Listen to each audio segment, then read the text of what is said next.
नमस्ते, handfulmindful.com में आपका स्वागत है।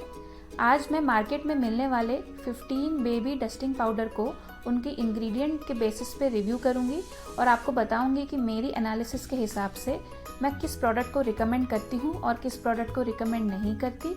इसके साथ ही मैं आपको बताऊंगी कि बेबी डस्टिंग पाउडर को यूज़ करने का सही तरीका क्या है। हर वीडियो को स्टार्ट करने से पहले मैं जो डिस्क्लेमर देती हूँ वो मैं यहाँ भी देना चाहूँगी कि मैंने हर प्रोडक्ट को पर्सनली यूज़ नहीं किया है। ये जो भी मैं रिव्यू आपके सामने आज लेकर आई हूँ ये सिर्फ प्रोडक्ट्स की इंग्रेडिएंट्स की लिस्ट के बेसिस पर है, जिसको मैंने ई-कॉमर्स वेबसाइट के थ्रू कलेक्ट किया है। तो आप जब भी कोई प्रोडक्ट परचेज़ करें तो जो मैं आज आपको इंग्रेडिएंट लिस्ट शो करूँगी और जो आप प्रोडक्ट परचेज़ कर रहे हैं उसको क्रॉस वेरीफाई ज़रूर कीजिए, क्योंकि टाइम टू टाइम कंपनीज अपना फॉर्मुलेशन चेंज करती रहती हैं। इसके साथ ही इंग्रेडिएंट्स की सेफ्टी एनालिसिस के लिए मैंने एनवायरमेंटल वर्किंग ग्रुप्स यानी कि EWG के स्किन डीप डेटाबेस को रेफ़र किया है, जिसके बारे में डिटेल में मैंने इस वीडियो में एक्सप्लेन किया है। इसका लिंक आपकी स्क्रीन पे डिस्प्ले हो रहा है और डिस्क्रिप्शन बॉक्स में भी दिया है। अगर आप मेरा मेथड समझना चाहते हैं तो आप इस वीडियो को रेफ़र कर सकते हैं। इसके अलावा मैं ये भी बोलना चाहूँगी कि ये कोई स्पॉन्सर्ड वीडियो नहीं है। इस वीडियो में जो भी इन्फॉर्मेशन मैं शेयर कर रही हूँ, जो भी मैं ओपिनियन शेयर कर रही हूँ, वो मेरा पर्सनल व्यू है जो मैंने इंग्रेडिएंट लिस्ट के बेसिस पे और इंटरनेशनली जो रिसर्च हुई है इंग्रेडिएंट्स के ऊपर उसके बेसिस पे फॉर्म किया है। यहाँ मैं एक बात और कहना चाहूँगी कि मैं ऐसा बिल्कुल भी नहीं कह रही हूँ कि जिन प्रोडक्ट्स को मैं रिकमेंड नहीं कर रही उनको यूज़ करने से आपके बच्चे को कुछ इशू हो ही जाएगा। मेरा एम है आपको सेफ़र ऑल्टरनेटिव्स बताना, क्योंकि बच्चे की स्किन बहुत डेलिकेट और सेंसिटिव होती है। तो जितना बेटर प्रोडक्ट आप यूज़ करेंगे उतना मेरे हिसाब से बेटर रहेगा। लेकिन फाइनल डिसीजन आपका है कि आप अपने बच्चे के लिए और अपनी फैमिली के लिए क्या सेफ कंसिडर करते हैं।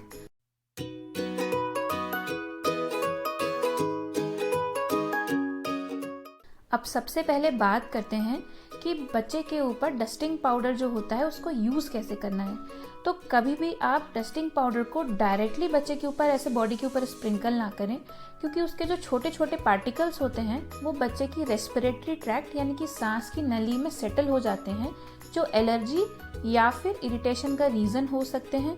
भले ही पाउडर कितने भी सेफ इंग्रेडिएंट से बना हो, उसको यूज़ करने के लिए हमेशा आप हाथ में थोड़ा सा पाउडर लेके और उसको धीरे धीरे बच्चे के फोल्ड्स में, जहाँ भी आपको लगाना है, गर्दन में या आर्मपिट्स में, उसको स्लोली लगाइए ताकि पाउडर उड़े नहीं। और अगर आप उन लोगों में से हैं जो बच्चे के फेस पे पाउडर लगाते हैं तो मैं सजेस्ट करूँगी ऐसा बिल्कुल भी ना करें, क्योंकि जो पाउडर के लूज पार्टिकल होते हैं वो बच्चा जब भी सांस लेगा वो हर बार जाके उसकी रेस्पिरेटरी ट्रैक्ट में सेटल होंगे, जो मेरे हिसाब से छोटे बच्चों के लिए बिल्कुल भी सेफ नहीं है। अब मैं क्विकली आपको कुछ ऐसे इंग्रेडिएंट्स के नाम बताऊंगी जो मैं बेबी डस्टिंग पाउडर में सेफ कंसिडर नहीं करती हूँ। इनमें पहला नाम है टैल्क का। आपने जॉनसन एंड जॉनसन कंपनी के ऊपर हुए 16,000 से भी ज़्यादा केसेस के बारे में तो सुना ही होगा। अगर आपने नहीं सुना है तो मैं आज आपको बता देती हूँ। International agency for research on cancer के हिसाब से जो लेडीज़ अपने जेनाइटल एरिया में टैल्क बेस्ड पाउडर का यूज़ करती थी उनमें ओवेरियन कैंसर होने का चांसेस बहुत ज़्यादा पाया गया। ये इस पाउडर में, टैल्क बेस्ड पाउडर में एस्बेस्टस नाम के एलिमेंट के कंटेमिनेशन की वजह से था। इस रिसर्च के बाद US में 16,000 से भी ज़्यादा लोगों ने जॉनसन एंड जॉनसन के ऊपर केस फाइल किया, जिसमें कंपनी ने बहुत सारे लोगों को कंपनसेट भी किया, उन फैमिलीज़ को जिनकी फैमिलीज़ में लेडीज़ की डेथ हुई थी ओवेरियन कैंसर की वजह से उनका पाउडर यूज़ करने के बाद। हालांकि कंपनी क्लेम करती है कि उनके पाउडर में इस तरीके का कोई भी कंटेमिनेशन नहीं था, वो सिर्फ 1 या 2 सैंपल में शायद मिला होगा और उनका जो पाउडर है वो हाई ग्रेड क्वालिटी का है। लेकिन इस इंसिडेंट के बाद उनकी सेल अमेरिका में, कनाडा में इतनी कम हो गई कि उन्होंने अभी शायद 1 या 2 साल पहले ये डिक्लेयर किया है कि वो US और कनाडा में टैल्क बेस्ड प्रोडक्ट सेल नहीं करेंगे। कंपनी चाहे कुछ भी क्लेम करती हो, लेकिन मेरा कहना ये है कि पहली चीज़ तो ये पता करना बहुत मुश्किल है कि टैल्क में एस्बेस्टस का कंटेमिनेशन है या नहीं, और है तो कितना परसेंटेज है। दूसरा, अगर कोई कंट्रोवर्शियल इंग्रेडिएंट है तो उसको अपने लिए या अपने बच्चे के लिए क्यों यूज़ करना है। तो ये सब को देखते हुए मैं टैल्क और टैल्क बेस्ड प्रोडक्ट्स को रिकमेंड करूंगी कि आप बिल्कुल भी यूज़ ना करें। नेक्स्ट इंग्रेडिएंट है आर्टिफिशियल फ्रेग्रेंस, जो कंपनीज अनडिस्क्लोज केमिकल्स को मिला के बनाती है, जिसमें थैलेट्स जैसे कैंसर कारक केमिकल्स के अलावा और भी बहुत सारे केमिकल्स हो सकते हैं जिसके बारे में कभी भी कंपनी डिस्क्लोज नहीं करती, इसलिए आर्टिफिशियल फ्रेग्रेंस को भी आप डस्टिंग पाउडर के साथ ही बाकी कंज्यूमर प्रोडक्ट्स में भी जितना हो सके उतना अवॉइड कीजिए। नेक्स्ट इंग्रेडिएंट है BHT। ये ह्यूमन रेस्पिरेटरी सिस्टम एलर्जन है, यानी कि इसको इनहेल करने से आपको रेस्पिरेटरी ट्रैक्ट में एलर्जी हो सकती है। उसके साथ ही कुछ लैब एनिमल्स के हुए टेस्ट के हिसाब से ये सस्पेक्टेड कार्सिनोजन है। अगेन कंट्रोवर्शियल इंग्रेडिएंट है, इसलिए मैंने इसको इस लिस्ट में रखा हुआ है। नेक्स्ट इंग्रेडिएंट है zinc oxide. Cream based formulation जैसे कि डायपर रैश क्रीम हो गई या सनस्क्रीन हो गई, इस तरीके के प्रोडक्ट्स में मैं जिंक ऑक्साइड के नॉन नैनो पार्टिकल फॉर्म को तो रिकमेंड करती हूँ, लेकिन कम्प्लीटली पाउडर फॉर्म में मैं इसको बिल्कुल भी रिकमेंड नहीं करती, क्योंकि ये भी रेस्पिरेटरी सिस्टम एलर्जिन है और पाउडर डालने के बाद इसके पार्टिकल्स को भी इनहेल करने की पॉसिबिलिटी बहुत ज़्यादा होती है। बच्चे को एलर्जी हो सकती है, साथ ही इसके पार्टिकल्स सेटल हो सकते हैं रेस्पिरेटरी ट्रैक्ट में। और क्योंकि इसकी सेफ्टी के ऊपर बहुत ज़्यादा एनालिसिस नहीं हुई है, तो मैं सजेस्ट करूँगी कि जिंक ऑक्साइड बेस्ड पाउडर्स को भी आप अवॉइड करिए। नेक्स्ट है टाइटेनियम डाइऑक्साइड। ये भी नैनो पार्टिकल फॉर्म में सस्पेक्टेड कार्सिनोजन है और किसी भी पाउडर में ये पता लगाना बहुत मुश्किल है कि कितना परसेंटेज पार्टिकल नैनो फॉर्म में है और कितना नॉन नैनो फॉर्म में। तो ये भी मेरे हिसाब से कंट्रोवर्शियल इंग्रेडिएंट है, इसलिए इसको भी मैंने इस लिस्ट में रखा हुआ है। इसके अलावा कुछ और इंग्रेडिएंट्स हैं जैसे कि linalool, geraniol, limonene, coumarin, cinnamal alcohol, alpha isomethyl ionone, benzyl salicylate, benzalkonium chloride. ये सभी इंग्रेडिएंट्स स्किन एलर्जन और टॉक्सिन्स की कैटेगरी में आते हैं। अगर आप EWG की वेबसाइट पे देखेंगे तो इनकी रेटिंग 3 से 5 के बीच में है, जो मेरे हिसाब से सेफ़ नहीं है बच्चों के लिए। तो ये भी सब इंग्रेडिएंट्स मैं आपको सजेस्ट करूँगी कि बच्चों के पाउडर में आप अवॉइड करिए। इस लिस्ट के बेसिस पे अब मैं आपको कुछ ऐसे पाउडर्स के नाम बताऊँगी जिन्हें मैं रिकमेंड नहीं करती। ये पाउडर्स जो भी मैं अब आपको बताने वाली हूँ, इन्हें मैंने इस ऑर्डर में अरेंज किया है कि जिसमें सबसे ज़्यादा हार्मफुल केमिकल्स हैं उसका नाम सबसे पहले है, और जिसमें सबसे कम केमिकल्स हैं हार्मफुल केमिकल्स उसको मैंने सबसे लास्ट में रखा है। तो इस लिस्ट में सबसे पहला नाम है लिटिल्स ऑर्गेनिक्स।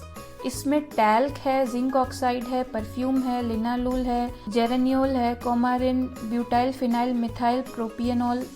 इसकी EWG की रेटिंग 7 है और ये ह्यूमन टॉक्सिकेंट के साथ ही possible human reproductive system toxin भी है।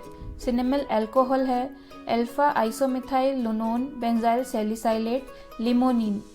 इस बेबी पाउडर में लगभग 11 इंग्रेडिएंट्स कंसर्निंग इंग्रेडिएंट्स हैं मेरे हिसाब से।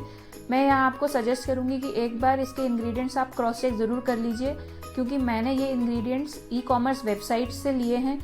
एक्चुअल प्रोडक्ट में हो सकता है डिफरेंट हो, बट ई-कॉमर्स वेबसाइट पे भी अगर ये इंग्रेडिएंट्स दिए हुए हैं तो मैं समझती हूँ कि शायद सही होंगे। तो बहुत ही ज़्यादा सरप्राइजिंग है इस तरीके के इंग्रेडिएंट्स, वो भी इतनी सारी क्वांटिटी में बच्चे के पाउडर में प्रेजेंट होना। अगर आप इस पाउडर को यूज़ कर रहे हैं तो मैं सजेस्ट करूँगी कि इसको इमीडिएटली बंद कर। सेकेंड नंबर पर है कीको। इसमें है talc, zinc oxide, fragrance, benzalkonium chloride और BHT। नंबर 3 पे जो प्रोडक्ट मैं रिकमेंड नहीं करती वो है हिमालया। हालांकि इसकी complete list of ingredients mention नहीं है वेबसाइट में और कंपनी से पूछने पे भी मुझे नहीं मिला, लेकिन इसमें जिंक ऑक्साइड है जिसे हिंदी में यशत भस्म भी कहते हैं। नंबर 4 पे है लोटस हर्बल। इसमें है जिंक ऑक्साइड, फ्रेग्रेंस, टोकोफिरॉल एसीटेट। इसमें हाइड्रोक्विनोन का कंटेमिनेशन कंसर्न रहता है, जिसकी EWG की रेटिंग 8 होती है, जहां 10 का मतलब होता है वर्स्ट इंग्रेडिएंट। लेकिन क्योंकि टोकोफिरॉल एसीटेट की क्या प्योरिटी यूज़ की गई है इसके बारे में मेरे पास कोई इन्फॉर्मेशन नहीं है, इसलिए इसको अवॉइड करना ही बेस्ट है। फिर इसमें है aluminium starch octenyl succinate. Aluminium particle contamination का EWG का रेटिंग है 4 to 9। एल्यूमिनियम जो है known human nervous system toxicant है, रेस्पिरेटरी टॉक्सिकेंट है, एलर्जिन है। नेक्स्ट प्रोडक्ट है मिमी। इसमें है टैल्क, फ्रेग्रेंस और BHT। नंबर 6 पे है सेबामेड। इसमें है talc, perfume, zinc oxide. Number 7 पे है जॉनसन्स बेबी। इसमें है टैल्क और फ्रेग्रेंस। नंबर 8 पे है सॉफ्टसेंस। इसमें है टैल्क और फ्रेग्रेंस। नंबर 9 पे है बेबी। इसमें है जिंक ऑक्साइड और टाइटेनियम डाइऑक्साइड। और नंबर 10 पे जो प्रोडक्ट मैं रिकमेंड नहीं करती वो है मामा अर्थ, इसमें सिर्फ एक ही कंसर्निंग इंग्रेडिएंट प्रेजेंट है मेरे हिसाब से, जो है जिंक ऑक्साइड। तो ये तो लिस्ट हो गई उन प्रोडक्ट्स की जिन्हें मैं रिकमेंड नहीं करती। अब मैं आपको कुछ ऐसे प्रोडक्ट्स के नाम बताऊंगी जो मेरी एनालिसिस के हिसाब से सेफ हैं। इनकी इंग्रेडिएंट लिस्ट के साथ ही साथ मैं क्वांटिटी और प्राइस भी आपकी स्क्रीन पे शेयर कर दूंगी। सभी प्रोडक्ट के परचेज लिंक्स मैंने डिस्क्रिप्शन बॉक्स में दे दिए हैं। इसके साथ ही मैं आपको बताना चाहती हूँ कि ये प्रोडक्ट्स को मैंने किसी प्रेफरेंशियल ऑर्डर में अरेंज नहीं किया है, इनको मैं अल्फ़ाबेटिकल ऑर्डर में अरेंज कर रही हूँ। तो इसमें सबसे पहला नाम है अर्थ बेबी। इसके इंग्रेडिएंट्स के साथ साथ इसकी क्वांटिटी और प्राइस आपकी स्क्रीन पर डिस्प्ले हो रही है। सेकंड नंबर पर है फॉरेस्ट एसेंशियल। थर्ड नंबर पर है नेट हैबिट। फोर्थ नंबर पर है रूट एंड सॉइल। और फिफ्थ नंबर पे जो पाउडर मैं रिकमेंड करती हूँ वो है द मॉम्स कंपनी। तो ये थी लिस्ट उन प्रोडक्ट्स की जिन्हें मैं रिकमेंड करती हूँ। लेकिन मैं यहाँ फिर आपको बोलना चाहूँगी कि जिन प्रोडक्ट्स को मैंने रिकमेंड नहीं किया है, ऐसा कोई ज़रूरी नहीं है कि उनको यूज़ करने से आपके बच्चे को कुछ इशू हो ही जाएगा। मैं आपको सिर्फ एक ऑल्टरनेटिव बता रही हूँ, सेफ़र ऑल्टरनेटिव, कि अगर आप सेफ़र प्रोडक्ट चूज़ करना चाहते हैं अपने बच्चे के लिए तो मार्केट में आपके पास क्या क्या ऑप्शंस अवेलेबल हैं। तो मुझे उम्मीद है कि आज की इस वीडियो में बताई गई इन्फॉर्मेशन आपको डेफिनेटली हेल्प करेगी। ये इन्फॉर्मेशन अगर आपको पसंद आई हो तो वीडियो को लाइक और शेयर ज़रूर कीजिए, अपनी फैमिली और फ्रेंड्स के साथ शेयर कीजिए ताकि उनको भी इस इन्फॉर्मेशन के बारे में जानकारी मिले। और मेरे चैनल को सब्सक्राइब ज़रूर कर लीजिए ताकि इस तरीके की और इन्फॉर्मेटिव वीडियोज़ के नोटिफिकेशन आपको टाइम टू टाइम मिलते रहें। तो मिलते हैं ऐसी ही एक और इन्फॉर्मेटिव वीडियो के साथ। तब तक के लिए हैप्पी पेरेंटिंग।